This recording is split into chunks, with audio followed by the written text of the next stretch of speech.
तो कई gangster court में ऐसे मुकदमे हमारे पास ही है जो एक मुकदमे पे ही गैंगस्टर लगी हुई है और इसके खिलाफ 12 मुकदमे फिलहाल पंजीकृत है जिनमें अभी तक कुछ नहीं हुआ और जितनी एफआईआर लगी हुई अलग है। और जो गैंगस्टर का चार्ट में ये पुलिस भेजती है तो जो मुकदमे समाप्त हो गए उनको भी मुकदमा अपराध संख्या लिख के भेज दे कार्रवाई के लिए, लेकिन उसका प्रभाव इतना है कि उसके खिलाफ नहीं कर रहे। पहले मैं तो सोचता था बीजेपी वाले की सपोर्ट है, लेकिन अब जो उसके खिलाफ 307 का मुकदमा दर्ज हुआ अभी, वो भी कोर्ट के आदेश से, हाई कोर्ट के, जो कप्तान साहब के पास में हाई कोर्ट से आया कि इसकी जांच करके वो, तो 2 दिन बाद मुकदमा पंजीकृत हो गया। पहले लिखा नहीं गया जबकि वो एक पत्रकार महोदय का था जो 307 का था। उसमें मुझे पता लगा कि तो कांग्रेस वालों की जितनी भी इस शहर में जो प्रशासन के द्वारा कार्रवाई हो रही है, आप लोगों को भी पता होगा। लोग मेरे घर पर ऐसे आने लगे कि जैसे थाने ही में चला रहा या मैं ही जिले का कप्तान बन गया। मैं खुद दुखी हूँ कि मेरे पास इतने लोग क्यों आ रहे हैं। थानों की हालत यह है कि कोई भी सही आदमी यदि सही काम के लिए थाने में जाएगा तो उसकी कोई सुनी नहीं जा रही। वहाँ पर चंद दलाल हैं, कुछ प्रभावशाली व्यक्ति हैं, उनके बिना कोई काम नहीं हो रहा और होता भी है तो जो वे चाहते हैं वो होता है। उनमें से एक बेडला प्रधान है सचिन, उसके खिलाफ हाईकोर्ट से आदेश से मुकदमा पंजीकृत हुआ। अभी एक कश्यप है, कपिल कश्यप, उसने तो मेरे नाम से भी पैसे खा के मैंने एफआईआर कराई तो उसमें पैसे भी खा लिए और वो घूमती फिर गई, कभी भगवानपुर कभी कहाँ। और अब जब अनीश जेल चला गया तो अब लोगों से अपनी पोजीशन और दलाली करने के लिए कहता फिर रहा है कि मैंने इसको जेल भिजवा दिया। और इसके अलावा मैंने कम से कम 8 मुकदमे पंजीकृत करवा रखे हैं। मुझे नहीं पता उसमें एक पे कार्रवाई हुई, 2 आदमी जेल गए, जबकि उसी मुकदमे में जो मेन आदमी पकड़ा गया एक एफआईआर और राणा के खिलाफ हो रखी है, नितिन के, वहीं की जो भी मेरे द्वारा पंजीकृत है उनकी कोई अरेस्टिंग नहीं हुई, न चार्जशीट भेज रहे। चार्जशीट भेजेंगे तो उसका स्टे कैंसिल हो जाएगा, नेगी जेल जा चुका। 14 आदमी इन्वॉल्व है उन 4 एफआईआर में। उन 4 एफआईआर में 14 में से 2 भेज के जेल में शांति से बैठ गए हैं ये लोग और अब वे भागे फिर रहे हैं। जब मेरे पास भी पैसे लेकर आ रहे हैं तो थाने में भी जा रहे होंगे पैसे लेकर, किसी को कहते हैं स्टे लिया। अब जो भी दुकान चल रही है इन लोगों की चल रही है। मुझे तो बड़ी आशा थी सकलानी जी से कि वो एक सही इंसान है और सही काम करेंगे, लेकिन अगर जो उनके समय में भी ऐसा हो रहा है तो वो उनकी गलती है। वे ऐसा क्यों अपने नीचे वाले दरोगाओं को टाइट नहीं करते जो ऐसी कार्रवाई होती है, जबकि क्राइम मीटिंग भी होती है। मुझे तीसरे दिन एसएसपी साहब से पास जाना पड़ रहा है लोगों की समस्याओं को लेकर। यहाँ पर कोई सुनने को तैयार ही नहीं है। एसपी देहात साहब के पास में जाता नहीं। जो मुकदमे पंजीकृत नहीं होने वे हो रहे हैं। मंगलोर थाने में एक फर्जी मुकदमा पंजीकृत हुआ एक प्रभावशाली व्यक्ति का, वहाँ पे उसकी सीसीटीवी कैमरे की फुटेज मिल गई, वो मुकदमा बेकार हो गया उसका। तो 2 दिन बाद ही उसने कोतवाली में मुकदमा फर्जी लिखवा दिया और एक दरोगा जी घर पर पहुँच गए थे बीच डालने, जिन्हें 302 का मुकदमा था। पता नहीं भाई कितने बड़ा क्राइम हो गया, 420 का मुकदमा दर्ज है। वो मेरे जमीन बढ़ा ली, पैनामा कितने का? अरे पैनामा देखेगा एसडीएम। आप लोगों का काम है कि क्राइम क्या हुआ, क्राइम हुआ एसडीएम देखेगा पैनामा। मुझे खुद कई बार इन्होंने लिख के दिया कि ये तो सिविल प्रकृति का है, लेकिन जहाँ गांधी जी आ जाएंगे ना, नोट की गड्डी चली जाएगी, वहाँ सिविल प्रकृति खत्म है और मुकदमा दर्ज है। अभी 2 मुकदमे ऐसे हुए हैं जो नहीं होने चाहिए थे और मंगलोर वाले में तो बुला भी रखा है। 2 बार दबिश भी डाल दी। अगर हम दरोगा जी आए हैं, पहले वे बंगलोर में थे, मेरे जानकार भी हैं, फिर भगवानपुर गए और अब यहाँ गए। मुझे तो पता भी जब लगा जब उन्होंने दबिश डाल दी कि वे गए।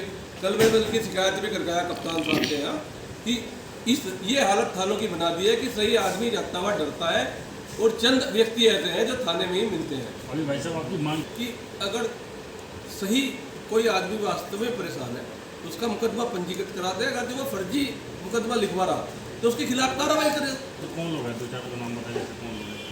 वही थाने में सचिन प्रधान जो कहता है उसके खिलाफ 20 मुकदमे हाईकोर्ट में अभी लिस्ट गई है। 20 मुकदमों में से कम 12 पे 14 पे तो एफआईआर लगा रखी है इन्होंने, लेकिन वो लिस्ट चलेगी 2-3 महीने लिखवा रखे, उन पर कोई कार्रवाई नहीं हुई, ना आज तक जांच। अभी मुझे पता लगा है कि आईओ ये कह रहा है कि मैंने कोई सबूत नहीं रखे। अरे सबूत तो मैंने कोर्ट में जमा करा के 156 में मुकदमा पंजीकृत हुआ है, सूचना के अधिकार में दे रखे हैं, तो हासिल तो तुम ही करोगे जो मैंने लिख के दे रखा। कौन से डिपार्टमेंट में क्या है? 1000 रुपये का ऊपर अभी मुझे मजबूरी में हाई कोर्ट दोबारा जाना पड़ा सचिन के खिलाफ ही। जब जाकर 5 दिन पहले एक आदेश हुआ, उसके बाद में एसडीएम की 6 महीने के अंदर हाई कोर्ट ने कहा है कि इसे डिस्पोजल कर। अभी वो सपना का जिला पंचायत वाले का उसका कुछ नहीं है। आई हुए हैं अभिनव शर्मा जी। अब अभिनव शर्मा जी घूम रहे गले में हाथ डाल के सचिन के। मैंने एक दिन वीडियो बनवाई उनकी, तो वे क्या करेंगे उसके खिलाफ कार्रवाई सिर्फ वहाँ उन लोगों के खिलाफ होती है जिनसे पैसे मोटे लिए जा सके। फिलहाल की स्थिति ये है।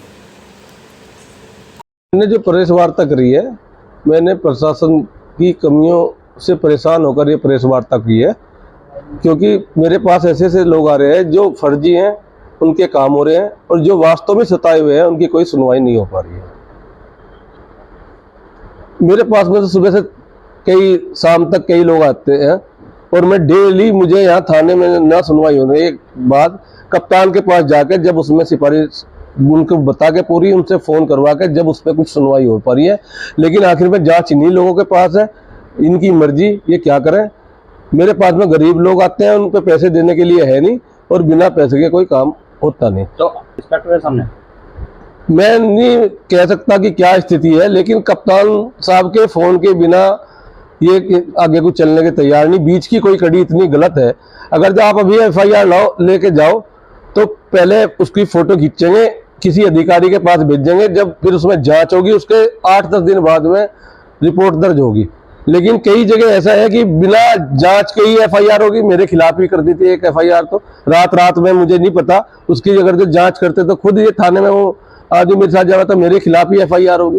प्रकरण ये है कि 4-5 व्यक्ति शहर में ऐसे हैं जो गलत काम में ही लिप्त हैं, और उनके खिलाफ मैंने भी FIR करा रखी है, और थाने कोतवाली में मुकदमे पंजीकृत है। एक तो अनीस गैंग था, जिसमें से बहुत 2.5 साल की तपस्या के बाद में 2 आदमियों की अरेस्टिंग हुई है, और 2 के बाद में फिर ढील दे दी।